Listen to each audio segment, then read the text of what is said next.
বিশ্বকাপের আগেই যুক্তরাষ্ট্রের বিপক্ষে ৩ ম্যাচের টি-20তে মাঠে নামছে টিম টাইগার্স। বিশ্বকাপের প্রস্তুতির জন্যই স্বাগতিকদের বিপক্ষে সিরিজের প্রয়োজন। তবে দুর্বল দল হলেও নিজেদের শক্তিশালী একাদশ নিয়ে মাঠে নামবে বাংলাদেশ।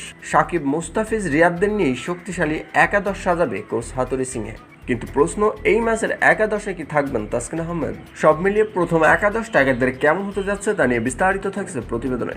বিশ্বকাপের স্বপ্ন নিয়েই যুক্তরাষ্ট্রের বিমান ধরেছে শান্তর দল। তবে যুক্তরাষ্ট্রে গেলেও টাইগারদের বিশ্বকাপ শুরু হবে না। সেখানে খেলবে যুক্তরাষ্ট্রের বিপক্ষে 3টি প্রস্তুতি ম্যাচ, যেখানে প্রথমবারের মতো প্রতিপক্ষ হিসেবে থাকছে স্বাগতিক যুক্তরাষ্ট্র। আর সেই সিরিজ নিয়েই আপাতত সবাইকে ভাবতে হচ্ছে।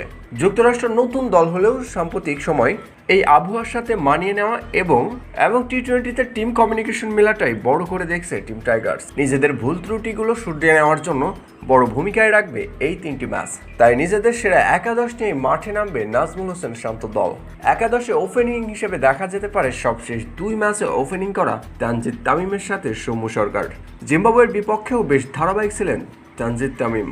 অপরটিতে ব্যর্থ করেছে সৌম্য সরকার। তবে বিশ্বকাপের আগেই ফর্মে ফেরানোর জন্য লিটন কুমার দাসকেও একাদশে আনতে পারে কোচ হাতুড়ি সিংহে। এছাড়া ওয়ান ডাউন পজিশনে দীর্ঘ আস্থার নাম দলের অধিনায়ক নাজমুল হাসান শান্ত। তাই বিশ্বকাপের মতো এই সিরিজেও একাদশে থাকবেন এই টাইগার কাপ্তান।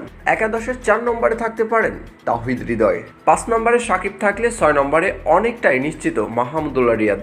এই 3 ব্যাটারিপুরই বিশাল দায়িত্ব সামনের বিশ্বকাপেও।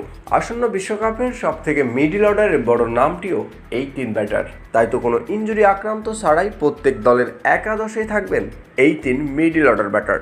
সাম্প্রতিক ব্যাট হাতে নিজের সেরা সময় পার করছেন সাইলেন্ট কিলার মাহমুদুল্লাহ রিয়াদ। ইতিমধ্যেই ধারাবাহিক পারফর্ম করে সবাইকে এ বয়সে এসেও তাক লাগিয়ে দিয়েছে। তাই তো এই পজিশনে নির্ভরযোগ্য নামটা সাইলেন্ট কিলারের সাথে যায়।